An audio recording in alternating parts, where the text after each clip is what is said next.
Welcome to the Plant-Free MD podcast with Dr. Anthony Chaffee, where we discuss diet and nutrition and how this affects health and chronic disease, and show you how you can use this to optimize your health and happiness, both mentally and physically. Hello, everyone. Thank you for joining me for another episode of the Plant-Free MD podcast. I'm your host, Dr. Anthony Chaffee, and today I have three very special guests who are joining me over from England who wrote a wonderful new book called Why Vegans Have Smaller Brains and How Cows are going to Save the Planet. I probably butchered that, but it's something around there. Vegans have smaller brains in any case is the take home I got from that. So thank you all very much. It's a pleasure to meet you all. Yeah. Hi. Nice to meet you, Anthony. Yeah, you as well. So for people who haven't come across your works, I understand this is your first podcast that you've all done together. Could you please tell us a bit about yourself? Hi, I'm Anita Tagore. I'm a retired medical doctor. I qualified from the University of Cambridge in 1986. I've also done a master's in nutrition at Oxford Brookes University in 2018. That's my background. Ali? I'm Alison Morgan. I'm an agricultural and environmental specialist. I've worked for the last 40 years in agricultural advice and research, and especially associated with environmental management. I did a degree in agriculture at the University of Reading, and I've also got a postgrad in global development studies, and I've worked overseas in the Middle East and in Central Asia as well. And I'm David Ellis. People usually call me Dave. I studied and graduated in earth sciences, mainly in geology, and then spent 31 years in the oil industry as a geophysicist, and left that 8 years ago now, 8.5 years ago. And since then, or especially in the last 2 or 3 years, become really interested in the topics of both nutrition, thanks to Anita, and in farming, thanks to Ali. And it's been really interesting. Very good. All right. So what brought you all together to write this book, and what sort of brought that about and said, look, this is something that we need to get out there? We met through mutual friends. When I first met Ali, she was actually following a keto diet, and she asked me for dietary advice. We ended up becoming friends. I discovered that she also wants to be a writer, and I asked her to write the farming and environment section of the book. Dave joined the project just because he's so good at bringing things together and thinking up catchy titles. Titles in the book. Yeah. I'm Mr. Slogan. Yeah. We had great fun coming up with chapter titles for the book. Mm-hmm. Yeah. Well, and also just the title for the. Oh, sorry. Go on. Yeah. No, I was just going to say, I think when I first met Anita, I was intrigued by the diet she was following, and intrigued, and then I adopted it, and I found it really beneficial. Yes, likewise. Yeah. So are you all doing a ketogenic diet at this point? Trying our best. Trying. Yeah. Don't stick to it 100%, but yeah. Have you all I've been seen doing that for 4 years. Oh, very good. Have you all seen benefits, or is it just sort of like a casual thing that you like to do? Well, before starting what we call the Sapiens Diet in the book, before starting it myself, I think that was in 2016, I actually did something called a leaky gut test on myself. It's called a PEG 400 test, and it's a very accurate way of checking whether you have a leaky gut or not. So I did it before starting the diet. And 4 weeks later, I repeated the test after following the diet strictly. That's only animal foods for 4 weeks, and my leaky gut reversed. But besides that, I've noticed other improvements. I used to have abnormal pigmentation on my skin, which is something called acanthosis nigricans. And so dark circles around my eyes, pigmentation on my elbows and knees, and it all got better, plus various other minor skin ailments, all improved. Very good. Likewise, lots of benefits. As Anita said, I was following a ketogenic diet, but more of a sort of Mediterranean style ketogenic diet. And I had lost weight because I'd been 4 years ago, I was technically obese and I'd begun losing weight, but I wasn't seeing any other benefits. I'd had chronic rosacea, skin condition for 20 years, and I'd also had chronic acid reflux and Barrett's esophagus. And when I met Anita and changed to the Sapiens diet, an all meat, all animal food diet, cut out all the plant foods, which didn't bother me a bit. All those conditions reverted. The skin condition, the acid reflux, the Barrett's esophagus, all disappeared. Very good. Yeah. And for me, I mean, 3 years ago, before I started this, my typical meal plan during the day would be always cereals for breakfast, covered in berries and stuff and honey, usually sandwiches for lunch. And then after an evening meal, probably even more bread later on, bread and cheese or something. I thought I was eating healthy. I was counting my 5 a day.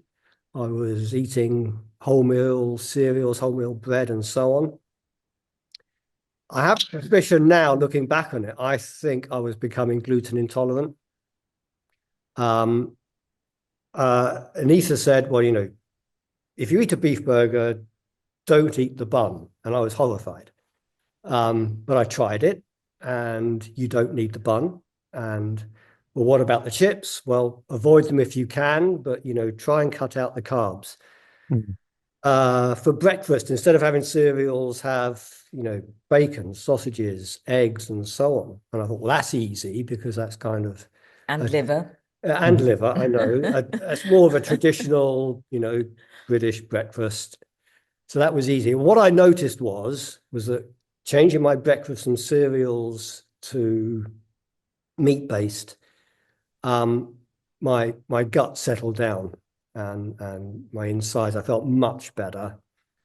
And after doing this for about, several months, I didn't think I was overweight, but I've gone down 2 inches around the waist.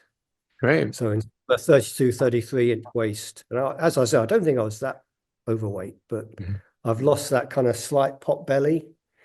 And people remark now, they say, well, when we look at photographs of you a few years ago, you can see that and you look slimmer. I assume that's probably mainly kind of visceral fat that I've lost. Hopefully. Yeah, which apparently is a good thing, as we say in the book. So yeah, I've seen so many improvements as well. Very good. Well, so the name itself is obviously very provocative and absolutely wonderful. How did you came up with that? What was the genesis of that title? So actually, when I first started writing the book, I came across a research paper from Oxford University. And I was telling about this paper because it was so interesting to a friend on the phone.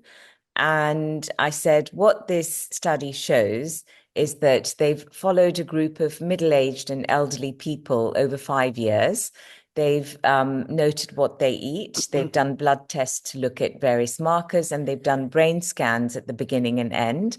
And what they found is that the less animal food that you have in your diet, the more your brain shrinks with age. So the vegans in this study had the most brain atrophy, the vegetarians next, and the meat eaters the least. And this friend on the phone said, so what you're saying is that a vegetarian diet shrinks the brain? I said, I suppose so. He said, so why don't you call the book that? And I said, that's going to be offending too many people.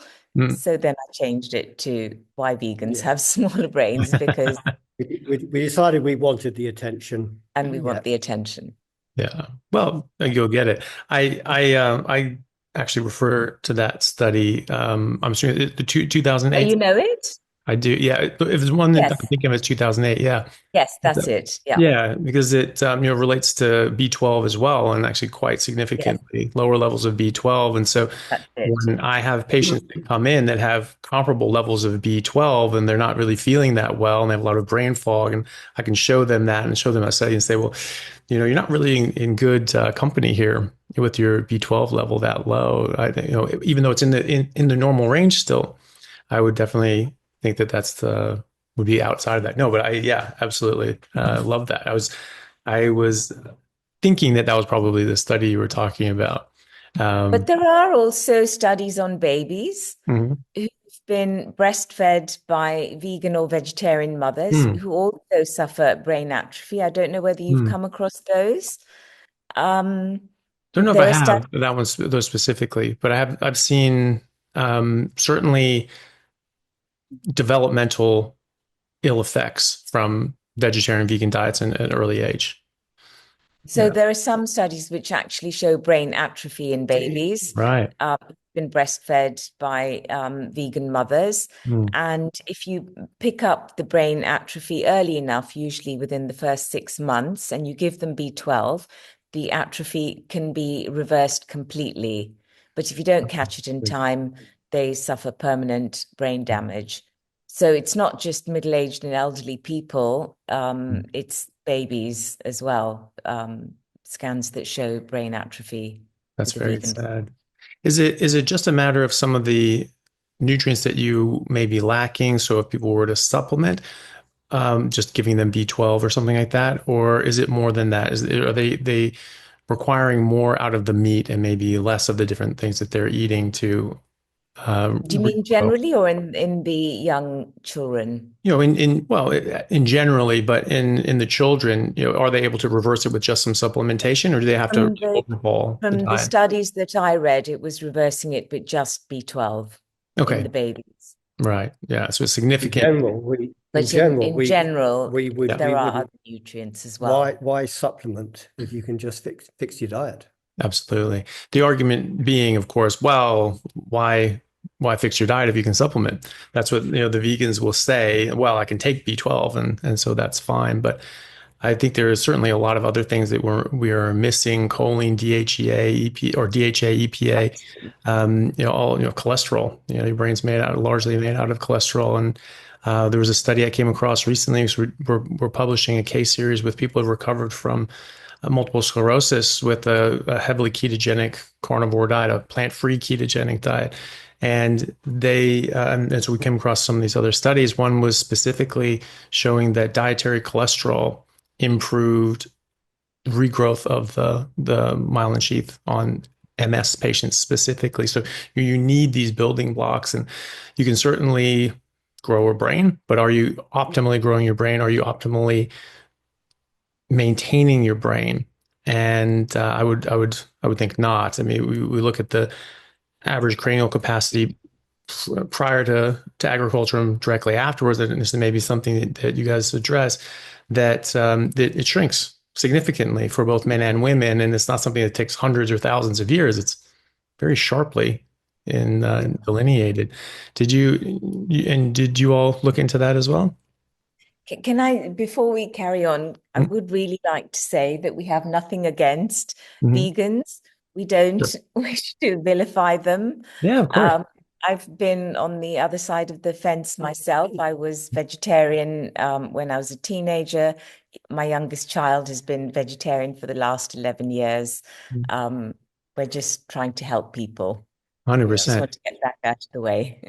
The majority of people who follow me and even do ketogenic carnivore diets now were once vegans and vegetarians whose health suffered to such a degree that they had to look elsewhere and have only made a recovery since changing their diet. Even though they did the perfect vegan or vegetarian diet with copious amounts of supplements and using nutritionists and other sorts of references and resources in order to do something right. And then, of course, had a lot of ill health effects. So definitely not trying to vilify anybody. I always say that we are much aligned in our thought process and our motivations. It's just we've sort of seen different information and gone down different paths. But the motivation is still the same. We're trying to do the right thing. We're trying to be as healthy as we can. We're trying to do the right thing for the planet. We're trying to do the right thing for the other creatures and life on this earth. It's just that, when we look at this data, we maybe see different data, we see different pieces of evidence, and we think about it differently. Two people can look at the same piece of evidence and information and intelligently and honestly come to different conclusions, and that's completely fine. I mean, that's sort of the definition of being open-minded, is understanding that. So certainly very happy with anybody who wants to do anything with their own life. But like you say, trying to help people, trying to get this information out there, because if someone is trying, again, with these same motivations to do the best they can for themselves and for the planet, then this is good information to know about. Yes. One of the things we put in the book, it's in the conclusion actually, is in terms of our evolution. Homo sapiens been around for like 200, 300,000 years. Mm-hmm. If we were to squeeze those 300,000 years into a clock, a single day, a 24-hour day, then for 23 of those hours, over 23 of those hours, we've been, we would say, carnivore, meat eaters, protein and fat and offal and so on. So for the majority of our evolution, that's what's drove us. And we say in the book, we didn't evolve to eat meat. We were put the other way around. We evolved because we ate meat. Yeah. So in that day, it's only been the last, hour or so, 10,000 years, that we started large-scale agriculture, introducing more and more plant foods into the diet. It's been in the last minute, 30 seconds, that we've had our food guidelines, I think actually it's the last 10 seconds of that 24-hour day that we've had the national food guidelines, the food pyramid in the United States and elsewhere, the so-called Eat Well plate in the United Kingdom. So that's been around for 10 seconds. And in those 10 seconds, trebling of obesity, trebling of type 2 diabetes, inflammatory diseases, maybe even Alzheimer's. Who knows where we'll be in the next 10 seconds, if we carry on like that. And then we have the example of, what's happened to brain size. This is the question you asked. 6 million years ago, chimpanzees' brain size about the size of a bread roll. We then split from the chimpanzee line, started our evolution, and by the time we arrive at Homo sapiens, our brain sizes have trebled, and that's more like the size of a wholemeal loaf of bread. So it's trebled in size, and as I think you mentioned, in the last 10,000 years, it's actually shrunk a little. We've lost a profiterole size of brain. And why is that? And I know there are, people theorize many different reasons, but surely one reason might be to do with diet. And it's switching more and more to plant-based foods and lacking reduced, B12, the essential, DHA and so on that we need. Is that what's driving this shrinkage? And again, if that's happened in 10,000 years, where will we be in 10,000 years' time?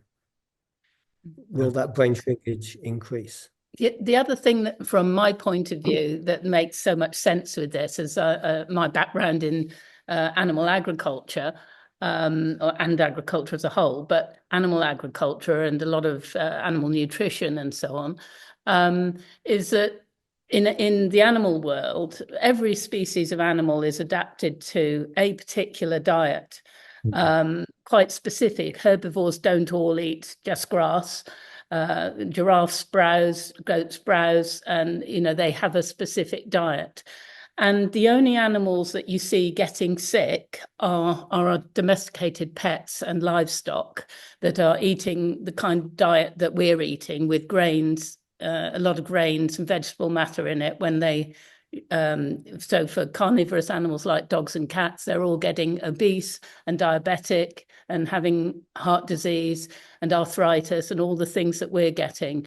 You don't see that in the wild. And likewise with our domesticated livestock, no animal is adapted to eat just grains. And we, throughout my working life, that's where I've seen the major problems with livestock, metabolic disease, because of grains in the diet. Yeah, absolutely. It's right, Ali, isn't it, that we feed grains to these animals to fatten them up? To fatten them up, yeah. And that happens to us as well. Yeah. Yeah. And they suffer a lot of metabolic diseases as a result. Yeah, it is interesting how the medical establishment is so bewildered by things like steatosis, the fat marbling that shows up in the muscles of humans. We just know this is a sign of metabolic distress. And fatty liver disease, non-alcoholic fatty liver disease, and we're just beside ourselves. Well, what could possibly cause it? But we intentionally cause that in animals. We intentionally cause steatosis in cows, the marbling. We intentionally cause fatty liver disease in ducks and geese and that make foie gras. How do we do that? We stuff them full of as many grains as possible. With a cow, we just let them eat it. With the ducks and the geese, we want to make that quicker, so they force feed them grains. But it still happens from the same thing. They're eating something that's not meant for their body, and we're getting bad things. And then all of a sudden, we're eating the exact same things. We're getting the exact same problems, and yet people are bewildered by what's happening, and it must be fat. There's fat in the liver. It must be because you're eating fat. Yeah. So when we look at this from an evolutionary perspective, and I completely agree, by the way, but I feel like there's so many people that try to argue this is appeal to nature, and that just because we've been doing this for hundreds of thousands of years and our earlier ancestors for millions of years, well, that doesn't mean we have science, and we can see because of the nurses study out of Harvard that actually if you eat more plants, everything gets better. And what would you all say to that? Well, many of those studies are epidemiological, observational type studies. You can show associations, but you can't prove a cause mostly from those studies. So we have a chapter in the book that's called Science Fiction, which takes apart nutrition studies and why they're unreliable and flawed, and why our guidelines shouldn't be based on these flawed studies. There's also a book by Gary Taubes called The Diet Delusion, which does this extremely well, takes apart nutrition science, and shows that we can't really rely on it. The best types of studies are controlled studies, but they're difficult to do, they're expensive, and usually have smaller sample sizes. We would appeal to, we go back again to evolution. We would say, well, there's a great study. Exactly. Conducted on everyone over hundreds of thousands of years. Surely that should be the null hypothesis for these studies. And if you come up with a result that is different from the way we're designed to eat, from our physiology, that everything that says we should be carnivores and eating mainly meat and animal source products, if you come up with something that's different, you better have a pretty good and robust explanation. And generally they don't. Yeah. They ignore that completely. Yeah. I think one of the other things is that a lot of people say, well, we're primates, and other primates mainly eat, are mainly herbivorous. But we've evolved, as we've been discussing, because we started eating meat, and particularly high-fat meat and offal and so on 6 million years ago. And people think that we're just like other primates, but as we've already noted, our brain has tripled in size over this period, whereas the chimpanzee brain hasn't grown.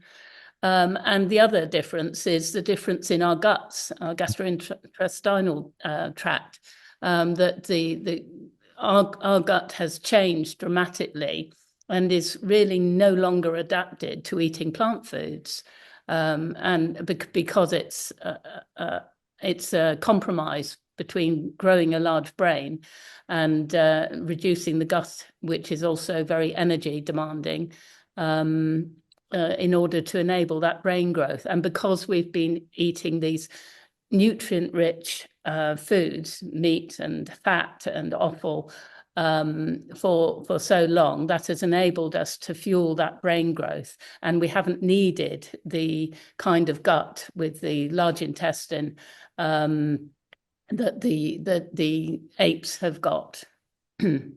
Yeah.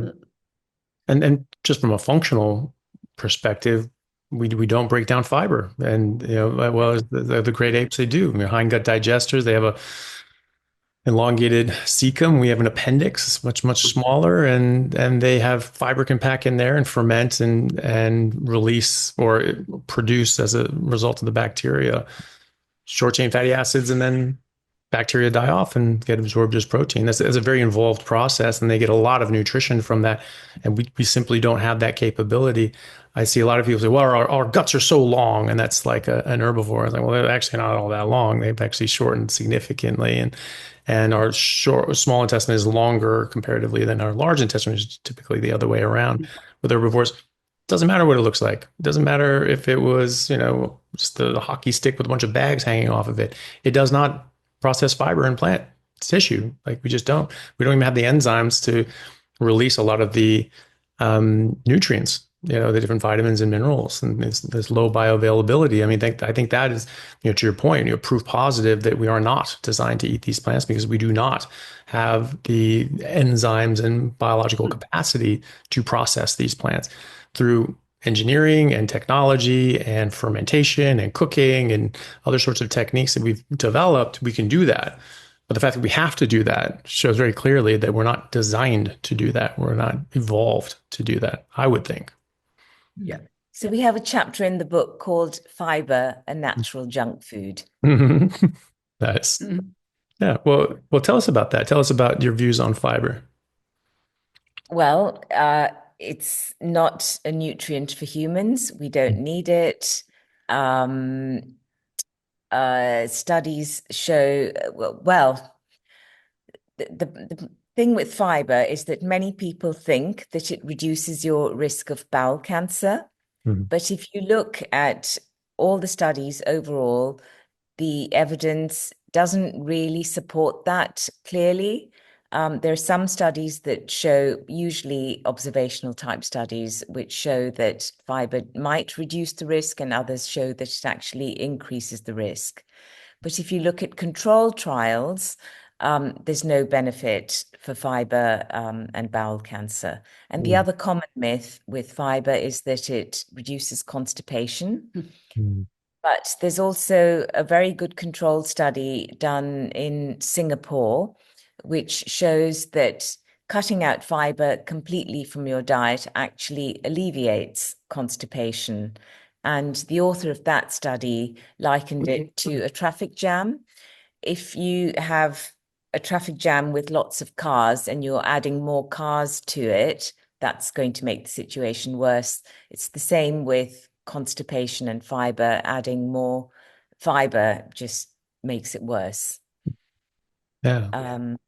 And the other supposed benefit of fiber is supposed to be short chain fatty acids, but the short chain fatty acids get converted to ketones. Most of them get converted to ketones anyway. And if you're following a ketogenic diet, you'll have ketones produced naturally, so you don't need them. Hey guys, just want to take a second to thank our sponsor, Carnivore Bar. I don't promote many products because honestly, all you need to be healthy is to just eat meat. For those times that you're out hiking, road tripping, or stuck at work and you want a nutritious snack that is just meat, fat, and salt if you want it, the the Carnivore Bar is a great option. So I like this product not because it's just pure meat, but also because I want the carnivore market to thrive as well. And the more we support meat-only products, the more meat-only products there will be available in the mainstream. So if this sounds like something you'd like to get behind, check it out using my discount code Anthony to get 10% off, which also applies to subscriptions, giving you 25% off total. All right. Thanks, guys. Yeah. It's also all very, very good points. And something that I think people miss is that you can find a study that says anything, but it's the quality of the study and is it actually capable of showing what it's claiming that it showed, or the conclusions that the authors have drawn. The other thing is that there are a lot of people that don't eat a ketogenic diet, don't produce a lot of ketones, and don't eat fiber. They eat a very processed food diet. And so they don't have fiber, they don't have ketones. And so their gut isn't getting the short chain fatty acids to any degree. So if this was required, and your guts would just die without it, well, then obviously those people would be in dire straits. But your tissue can run on glucose, and just like other tissues, it may prefer ketones, but if you don't have ketones available, it can run secondarily on glucose. And I think that's a major, flaw in their argument that no, you need fiber for short chain fatty acids. Well, obviously you don't, though, because even if you were to just run on glucose, which I don't think is the best thing for us, you would still survive. It's not like this is going to kill your organ. And so, yeah, I think that's those are all great points. Speaking of which, we have all sorts of myths about different sorts of foodstuffs or other sorts of myths that you came across that people commonly believe that are not really very accurate. Yeah. One of my favorites is, we've briefly mentioned it, 5 a day, fruit and vegetables. So in the UK, we have this thing called the Eat Well plate. So the national food guidelines from the government and from the National Health Service is branded as the Eat Well plate. Actually, when we were writing the book and talking to people about it, many people actually haven't heard of the Eat Well plate. That hasn't landed, but they've probably heard of bits of it. One of them we just talked about. They probably think we need lots of fiber. That's one thing that's in Eat Well. The other thing they probably know about is, well, we need 5 a day of fruit and veg. So if you go to the Eat Well guidelines online, you go to the NHS website, and there's a page on fruit and vegetables, and it says fruit and vegetables are a great source, or a good source of vitamins and nutrients. And we advise that you eat 5 a day, 5 portions a day of different colored fruit and vegetables. Well, number one, the advice isn't 5 a day. The advice is at least 5 a day. And I remember when I first heard this, I don't know, 20, 30 years ago, I thought, wow, 5 a day, that's impossible. Surely I can't eat 5 a day of that. But it grows on you. And as I said earlier, I did try to keep to that idea a few years ago. But, if it's at least 5 a day, it could be 7 a day.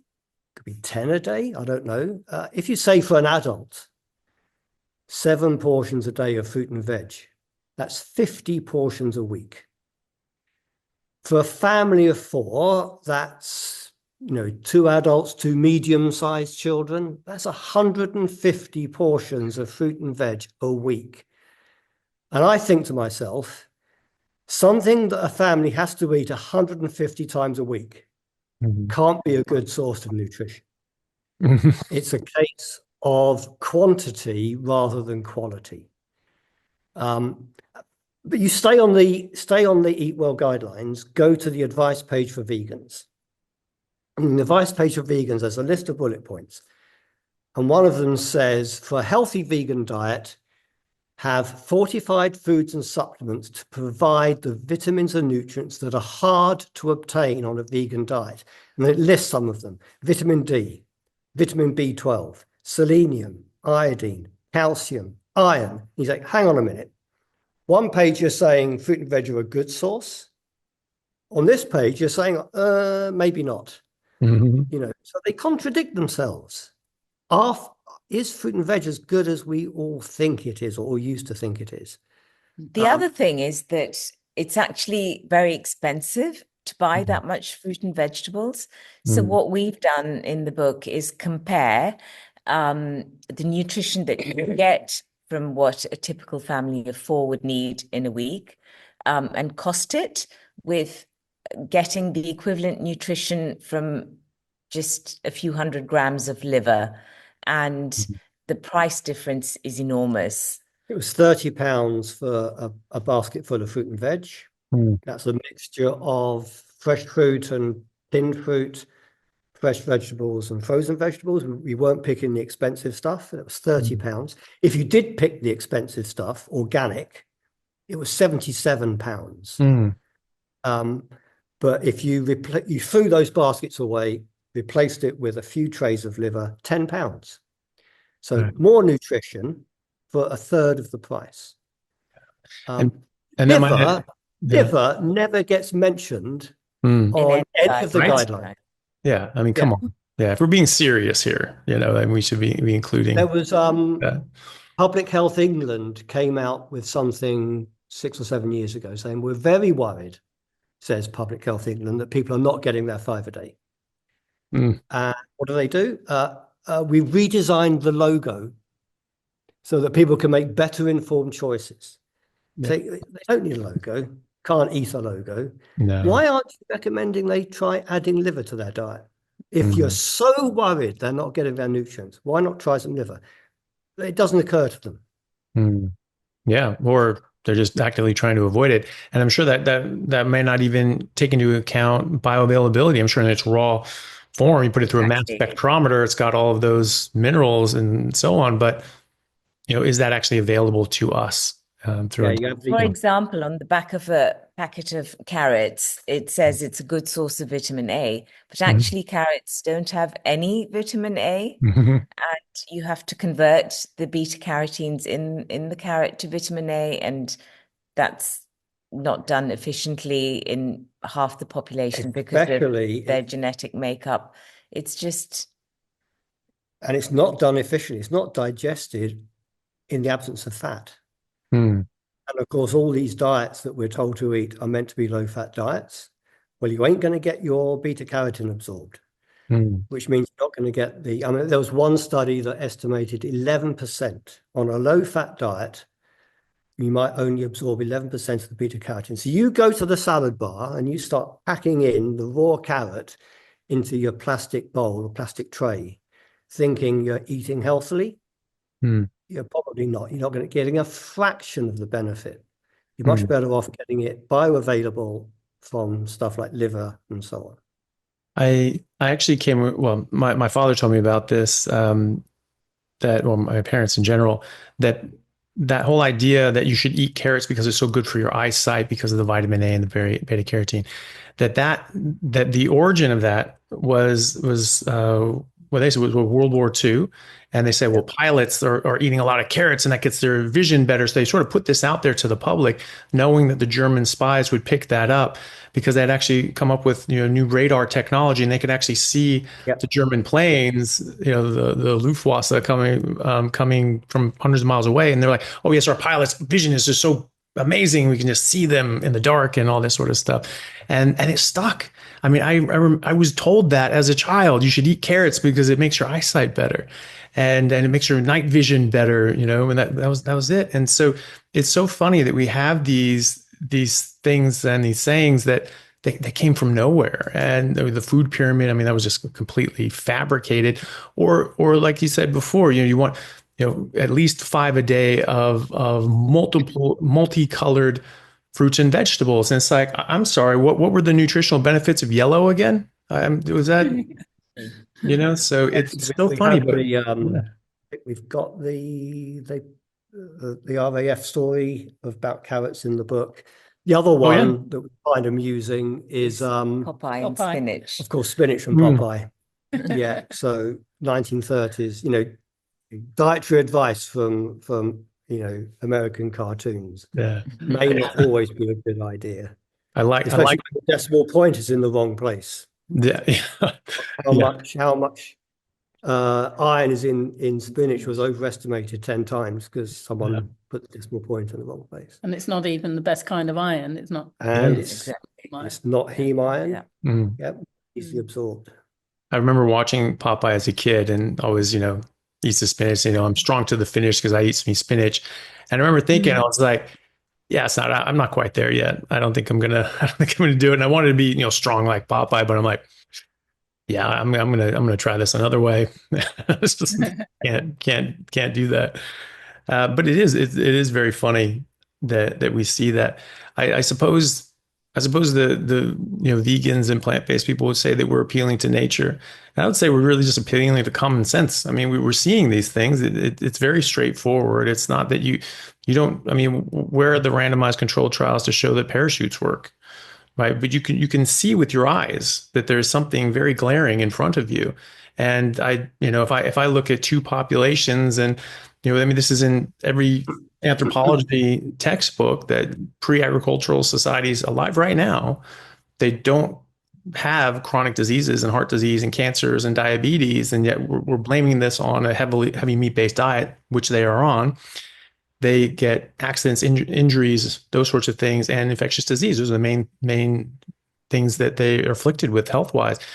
But when they transition to a post-agricultural way of eating in society, back in the 1800s and before, they called these Western diseases. Now we're calling them diseases of civilization, as it's very modern. And it's the diabetes and the cancer and the heart disease that they were not getting before. And then you go back to their previous diet and it goes away again. So again, I don't need a randomized controlled trial to understand and recognize what's going on right in front of my face. But, I'm happy to do them. We can do that too. I've seen people like Dr. Gardner from Stanford, who's a vegan activist and works with Walter Willett and the Seventh-day Adventists and all the big food companies and processed food companies. They fund all their research and come to conclusions that benefit those industries, funny enough. And he was asked once on I think the Rich Roll podcast that, well, what we'd love to see is a vegan versus carnivore diet. Well, why don't we just do that, And coming from a more honest place, I believe Mr. Roll was, and Gardner, brushed it off, said, well, it wouldn't be ethical to do it because a carnivore diet is just too dangerous. I mean, first, it's so deficient in nutrients. I mean, for instance, you can't get fiber, for God's sake. So he's saying a vegan diet, a carnivore diet is deficient in nutrients as compared to a vegan diet. It's perfectly legitimate to study vegan diets with known deficiencies and yet not ethical to test a carnivore diet. I mean, this is just showing the evasion of science because they know the answer, because it's right in front of everybody. It's very clear to see.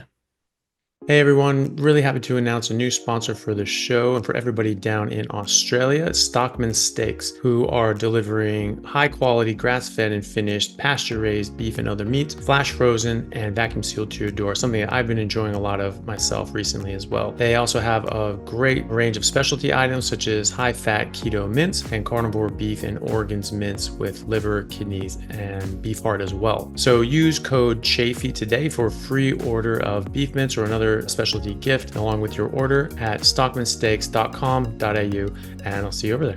Thanks, guys. It's astonishing because the way we've put together the diet part of the book is we've taken the food pyramid as a symbol for today's supposedly healthy guidelines that we're told to eat, and we dismantle it layer by layer as we go through the book. We got the idea from a South Park video. Yeah. Where they turn where Cartman says that the pyramid is the wrong way up. It needs to be upside down. Yeah. So we turn it upside down. Very good. In doing so, it's astonishing that 90% of that pyramid is completely wrong and should be the opposite. And Cartman's right. Who'd have thought it should be the opposite? How do they get it? How do they get the story wrong about fruit and veg? How do they get the fiber story wrong? How do they get the carbs are good for us and we shouldn't be eating fats, we should be eating carbs instead? How do they get that so wrong? It's almost as if you can't say it's deliberate, but it's astonishing that this level of denial in our food guidelines is out there, and why isn't it a bigger story? Yeah. Exactly. There are so many books out there that are saying what we're saying. Why doesn't the whole world know it? Yeah. Yeah, exactly. So can I say one thing? Of We course. need to say a bit about the farming side. Absolutely. So, one of the motivations for writing the book is we didn't want it to be just a diet book. And neither did we want it to be just a farming book. We've got this circle that we have somewhere where we say health and diet and farming and the environment All linked. are all linked. They're all interconnected. You can't change one thing without changing another. If we all changed our diet for health reasons, that has to be supplied by farming somehow, which may then have an environmental impact.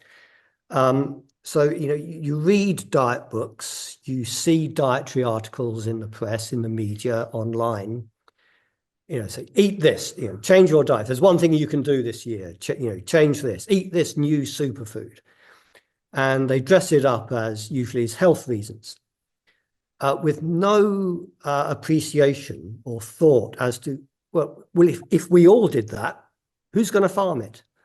Or is it going to be, flown in halfway around the world so that we can eat this super berry?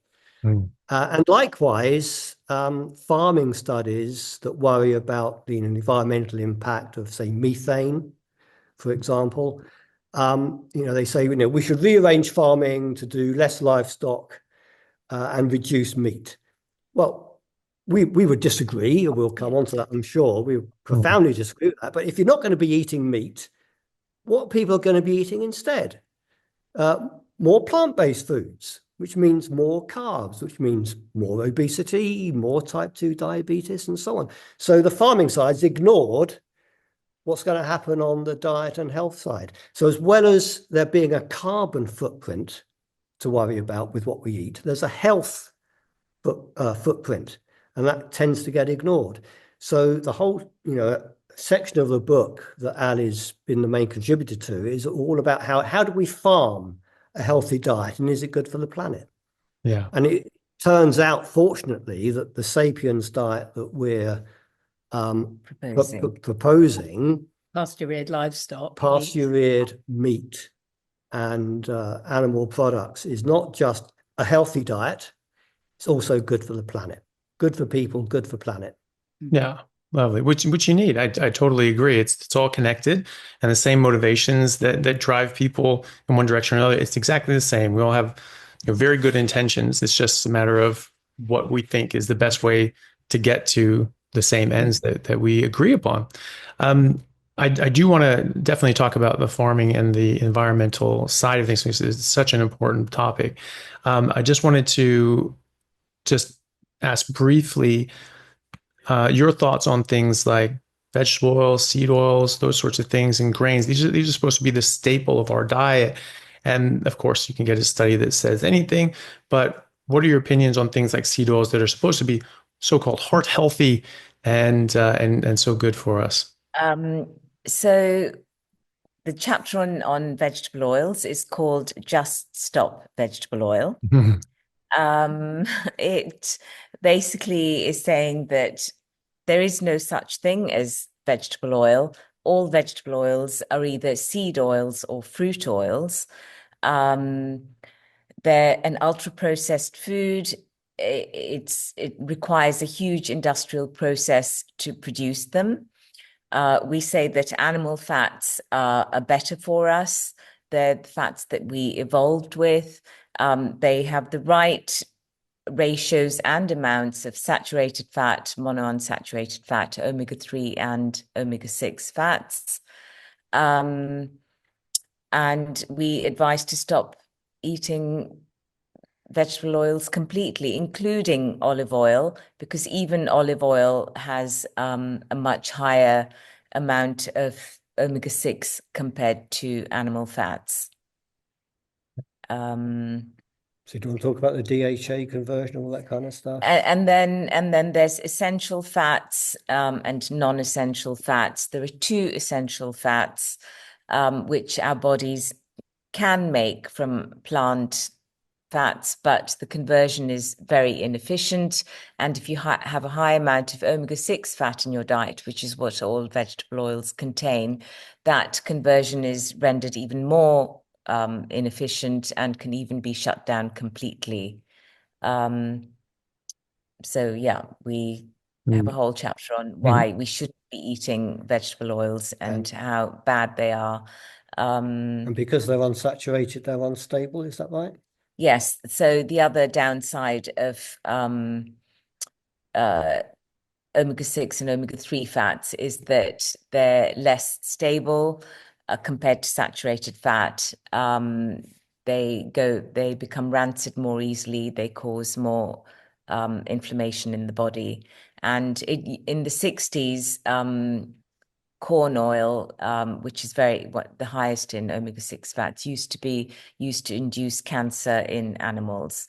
So it may be that seed oils are also behind an increased risk of cancer nowadays. And So they were actually used to induce cancer in laboratory animals, yeah, in order to study the yes, cancers. yeah. Still, or was that historically? No, I don't know about whether it's done now, but I have read papers where they were used in the 60s. Yeah. And we also know that all these vegetable oils, we've only been eating them within the last century, and mainly because they needed an outlet for a market for the byproducts of industrial oil production. They're really meant for oiling machines and things at best, not the human body. Yeah. Is this the Procter and Gamble story, or should we not say Procter and Gamble? Oh, go for it. Yeah, I've said it enough in very, very unsavory ways. So yes, please. Turning cotton waste into something that we can eat, or supposedly eat, or cook with. Yeah. That's a bit of a, it's a bit They backwards, used a isn't it? marketing campaign to sell their Crisco, and they promoted it as being plant-based and healthy. Yeah. Didn't they pay the American Heart Association? American Health Association, Heart Association, sorry, a huge amount of money, the equivalent of $2 million in today's money.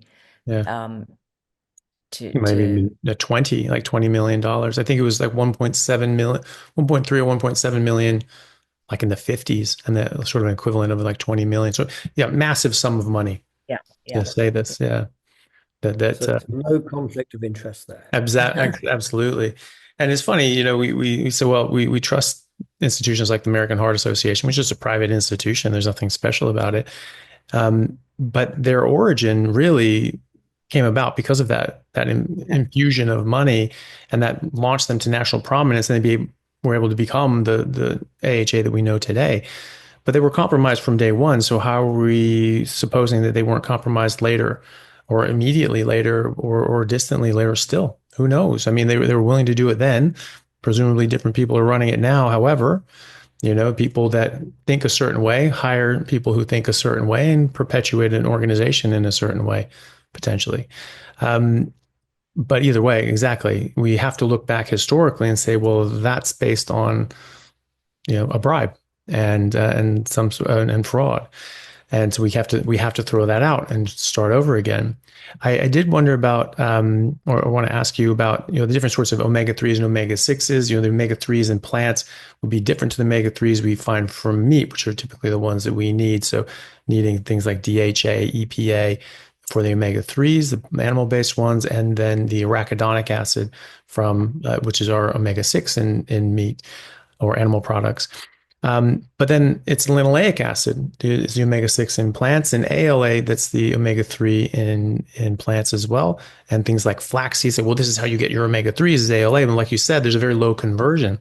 And so I wanted to ask you, is there any role for ALA and linoleic acid in the body apart from converting over to arachidonic acid, DHA, and EPA? So if you had a sufficient supply of DHA and EPA and arachidonic acid, do you even need ALA or linoleic? So there are some who have suggested that actually the essential fatty acids might not be essential if we have the other fats that are produced from them, EPA, DHA. So yeah, it could be that they may not be essential if you have enough of the other fats, which actually I call the VIP fats in the book, which is what our bodies are actually looking for and using all the time, if you get those from your diet. Yeah, perfect. Yeah. And then grains. Why are grains bad? Aren't they like the best thing in the world? Yeah, I think Where do we start? I think I was reading one of Gary Taub's latest Substacks, one of his very long Substacks. Mhm. Um, and he says, well, I think we've been thinking for a long time, this all goes back to the vilification of saturated fat by Ansel Keys and others. We don't say Ansel Keys, we say cancel Keys. The damage that's done, Yeah. because if you eliminate, for the wrong reasons, saturated fat and animal fats from the diet, what do you replace them with? And of course, the food pyramid and Eat Well replace them with carbs. Yeah. And as a result of that, everything else has happened. And because you've got rid of all that goodness in animal foods, you then have to add in the 5 a day, and you have to add in the vegetable oils to cook with, and so on. It all goes wrong when we threw away vilified saturated fats. So a big part of what is in the book, first part of the book, is about the carb story. So the problem with cereals basically is the anti-nutrients that they contain, the gluten, which can cause leaky gut, plus the carbohydrate content of them. So on all fronts, cereals are bad for you. The carbohydrates will spike your insulin. As we all know, high abnormal insulin levels are bad. So yes, we explain why we shouldn't be eating cereals. Very good. And then leaky gut. What are some of the problems that you can get when you get leaky gut from eating these grains? So from what I know of the researchers done by the Hungarian clinic on leaky gut, what they have found is that their patients with autoimmune diseases, when they take up the diet, they always have leaky gut to start with, and the autoimmune disease gets better and eventually reverses. So leaky gut, they're saying leaky gut is behind autoimmune diseases. Their symptoms reverse when they stop the diet and their leaky gut returns. Right. We know you have views on this because we watched one of your video, YouTube videos. So we might disagree on the exact mechanism by which the body ends up attacking itself. But the root It's cause starts totally my theory, but it's just trying to see what's it's going on in the interesting. body. We found it really interesting that the idea that is the autoimmune response is attacking the gluten, which is, and the cells get in the way, so that they're Well, the interesting thing there is that for celiac in particular, the antibodies can stay in the circulation up to 3 years after you've completely healed the gut, and so they're not autoantibodies because they're not attacking oneself. It's something else is going on, and so because if they were purely designed to attack your own body, they would keep attacking your body, but they don't. And they eventually go away. So I think there's something else going on, and when I took postgraduate immunology, we were told it's in my textbook. I'm probably going to put this together in a lecture, but when your immune cells are being matured in your thymus, they're tested against every single antigen that your body is capable of producing. And if they react even weakly, they're destroyed and they're allowed into circulation. So something would have to go wrong in that maturation process. But then why would it be that you have to wait 40 years and get a viral insult and have molecular mimicry and expose yourself to this to then have an antibody that attacks that then cross-reacts with your body? If you make an antibody that reacts in the first place or can cross-react, then it could react in the first place. And so you wouldn't need that stimulating event, and also it doesn't really behave like your body is attacking an infection. If your body considers your thyroid an abscess and tries to wipe it out, it's not going to just attack it, and then sort of calm down and ebb and go away, or having relapsing remitting MS or these sorts of flares and ebbs as well. It should be a full court press trying to destroy this, because if it is an infection and you don't snuff it out, you're dead. And so a lot of these things just sort of say to me, something else is probably going on. Yeah, it makes sense what you're saying, but it may be just an association. But the leaky gut does get worse when the patient's symptoms return, when they stop the diet. Yeah. Oh, absolutely. I see that all the time in practice. But that was sort of one of the things that made me think about that, because, due to the leaky gut, now things can get into your systemic circulation that normally would be blocked out by the normal functioning of your gut. And now all of a sudden you're getting gluten and lectins and glyphosates and other sorts of potential harmful chemicals that could be causing issues. So that's sort of interesting to me. I think it's amazing either way. Either way, whatever happens, the results are quite exceptional. When you change the way you eat, these autoimmune issues go away. And I think it's going to be very interesting to try to figure out why that is and what the exact mechanism is going on. But the great thing is we don't need to wait for that to fix your autoimmune disease. You can actually just change your diet and we get these results, which is fantastic. On the farming and planet side of things, which I think is a very, very interesting topic, we have quite a lot of anti-meat and cow rhetoric going on right now, that this is absolutely going to destroy the planet. I think that Ireland was talking about destroying over half the herd in Ireland. I don't know if they've actually